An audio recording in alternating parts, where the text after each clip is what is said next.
আসসালামু আলাইকুম। আজকে আমরা পড়ব নবম দশম শ্রেণীর পদার্থবিজ্ঞান চতুর্থ অধ্যায় কাজ, ক্ষমতা ও শক্তি নিয়ে। তাহলে কাজ কাজ কি? কাজ হচ্ছে আমাদের বিল্ডিংয়ে দারোয়ান বিল্ডিং পাহারা দেয়, আমরা এটাকেও কাজ বলি। একজন রিক্সা চালাচ্ছে, আমরা সেটাকেও কাজ বলি।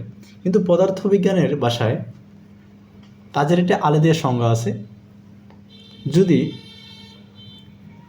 যদি কোনো বস্তুর উপর এক বল প্রয়োগ করা হয় এবং বল প্রয়োগ করার সময়টুকুতে যদি বস্তুটি বলের দিকে যে পরিমাণ দূরত্ব অতিক্রম করবে সেটাই হবে কি কাজ।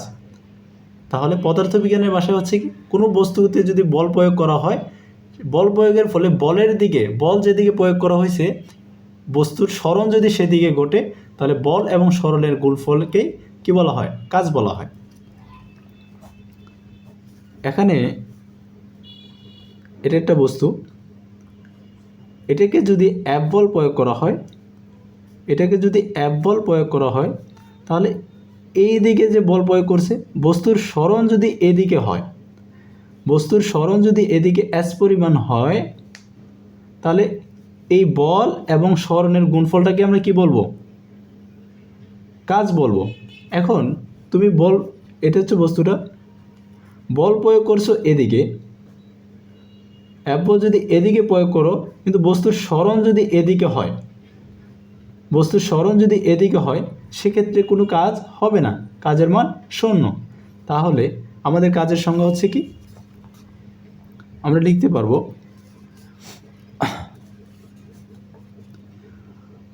বল।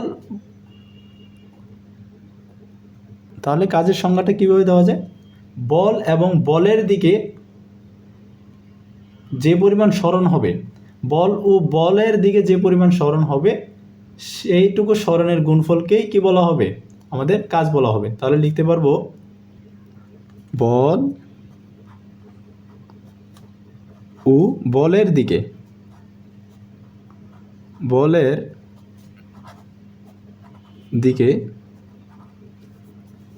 সরণের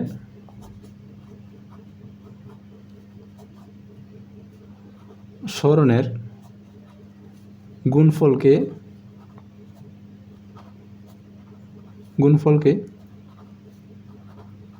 কাজ বলে। এটা হচ্ছে আমাদের কাজের সংজ্ঞা। তাহলে বল এবং বলের দিকে সরণের গুণফলে কি বলা হয়? কাজ বলা হয়। তাহলে কাজকে ডব্লিউ দ্বারা প্রকাশ করা হয়, ডব্লিউ ইকুয়াল এফ এস। এখানে এফ কি? এফ হচ্ছে বল এবং এস কি? এস হচ্ছে সরণ, আর ডব্লিউ হচ্ছে আমাদের কাজ। তাহলে কাজ ইকুয়াল বল ইন্টু সরণ, তাহলে ডব্লিউ ইকুয়াল এফ এস। আমরা বলতে পারি ডব্লিউ ইকুয়াল এফ এস, কাজের একক। তাহলে এগুলো আমাদের খুবই গুরুত্বপূর্ণ। কাজের একক হচ্ছে কি? জুল। কাজের একক জুল। জুলকে যে দ্বারা প্রকাশ করা হয়। এবং কাজের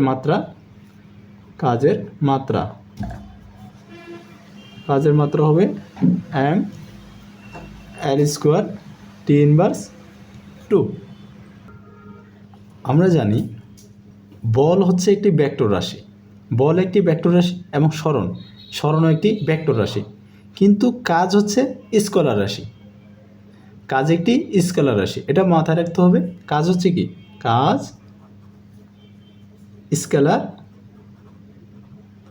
স্কেলার রাশি। কাজ হচ্ছে একটি স্কেলার রাশি। আমরা ভেক্টরে গুণ করলে কখনো ভেক্টর হয়, আবার কখনো স্কেলার হয়। স্কেলারে গুণ করলে স্কেলার পাওয়া যায়, আর স্কেলারে গুণ করলে ভেক্টর পাওয়া যায়। আর ভেক্টরে গুণ করলে কখনো স্কেলার কখনো ভেক্টর পাওয়া যায়। তো এখানে আমাদের কাজ ভেক্টরে গুণ করার ফলে কাজ একটা স্কেলার রাশি। এটা মাথায় রাখবে যে কাজ কোন প্রশ্ন আসবে, ভেক্টর রাশি কোনটি বা স্কেলার রাশি কোনটি। কাজ হচ্ছে একটি স্কেলার রাশি।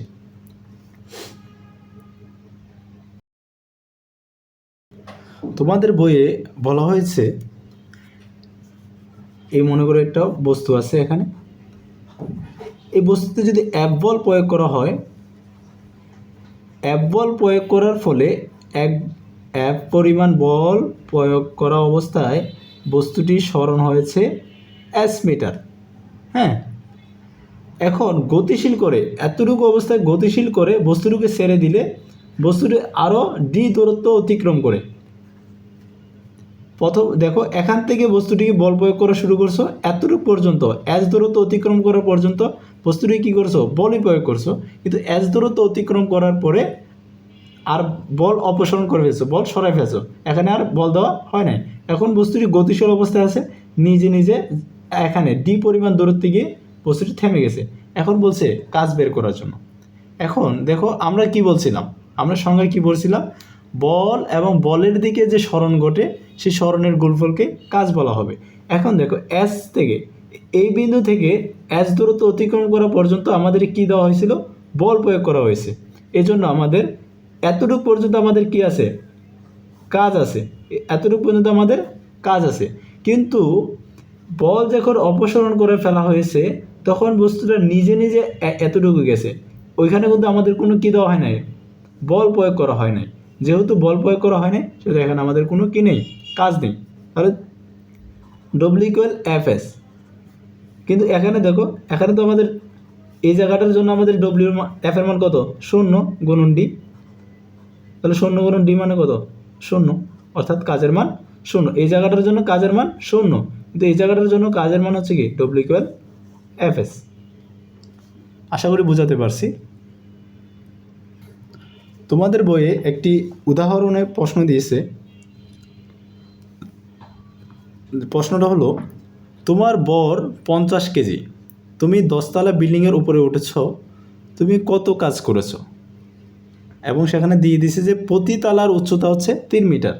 তাহলে উদাহরণটা কি বলছে, উদাহরণে বলছে তোমার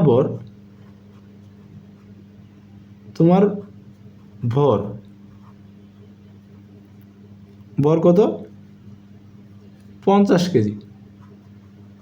তো ভরকে আমরা কী দ্বারা প্রকাশ করি, M দ্বারা। তাহলে M = কত দিয়ে দিছে আমাকে, 50 কেজি। আবার বলছে যে তুমি 10তলা বিল্ডিংয়ের উপর উঠছো। এখন 10তলা, 1 তলা 2 3 4, এরকমভাবে আমার 10তলা, 6 1 2 3 4 5 6 7 8 9 10। তো এই দেখো, আমাকে 10তলা উপরে উঠছি বলা হয়েছে। এখন কতটুকু উচ্চতা উঠছে সেটা আমাকে বলে দেয় নাই, কিন্তু আমাকে প্রতি তলার উচ্চতা বলে দিছে কত, 3 মিটার।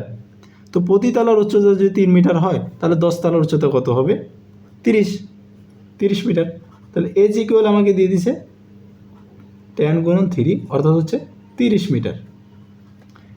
বুঝছো আশা করি। এখন আমাকে বের করতে বলছে কি, কাজের মান। তো কাজের সূত্র আমরা কি জানি, আমাকে কাজ বের করতে বলছে, W=what, এটা বের করতে বলছে। তো আমরা জানি,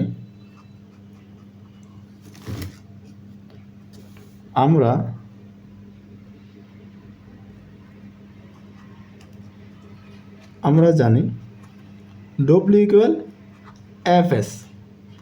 আচ্ছা দেখো, এখানে আমাকে এই যে S মানে H, এই S এর মানটা আমি জানি, কিন্তু F এর মানটা কি আমি জানি, এই F এর মানটা আমি জানি, বলের মান তো আমাকে দেয় নাই। এখন তোমরা বল চ্যাপ্টারে অবশ্যই শিখে আসছো F=ma, আবার F=mg। এখন ভাই F=ma কখন বসে আর F=mg কখন বসে? F=ma এটা হচ্ছে অনুভূমিকের জন্য, F=ma। আর উপর নিচে অর্থাৎ উলম্ব বা খাড়ার জন্য, উলম্বের জন্য আমাদের বসে F=mg। তো এখন দেখো, আমাকে তো H এর মান কি, খাড়া না, 10তলা বিল্ডিংয়ে দিয়ে দিচ্ছে, যেহেতু অভিকর্ষ বলের মান আছে, এই ক্ষেত্রে হচ্ছে আমাকে এটা বসাতে হবে। তাহলে F এর মান কত বসাবো, mg × s।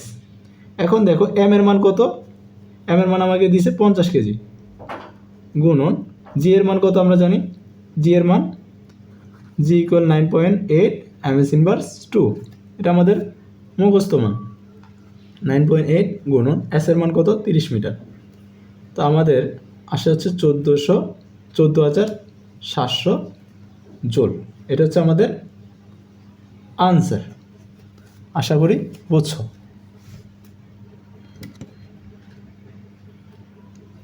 তোমাদের এখন আরেকটা বিষয় দেখো, তুমি রাস্তা দিয়ে আসতেছো, এটা হচ্ছে রাস্তা, তুমি এখানে দাঁড়ায় আছো, হ্যাঁ,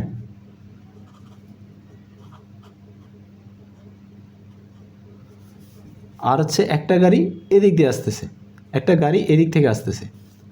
যখন তোমার কাছে গাড়িটা আসছে, তো তুমি এটাকে হাত দিয়ে থামাই ফেলছো, থামানোর চেষ্টা করতেছো গাড়িটা। এখন গাড়িটা কি তোমার থাকা থেমে যাবে? তোমার ধাক্কা গাড়িটা থামবে না, বরঞ্চ তোমাকে কি করবে, উল্টো পিছের দিকে নিয়ে আসবে।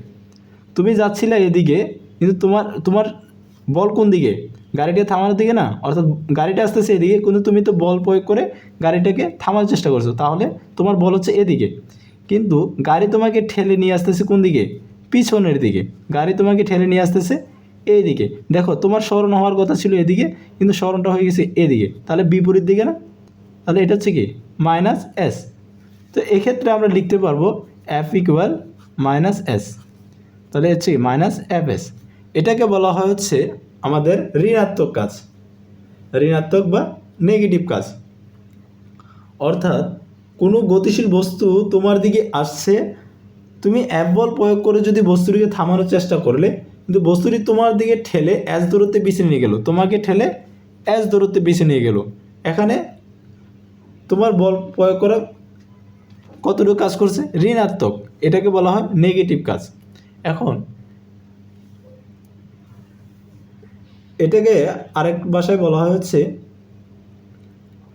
কাজটি ধনাত্মক হলে আমাদের বলা হয় বলটি কাজ করেছে। যদি কাজের মান ধনাত্মক হয়, সেক্ষেত্রে আমরা বলি বলটি কাজ করেছে।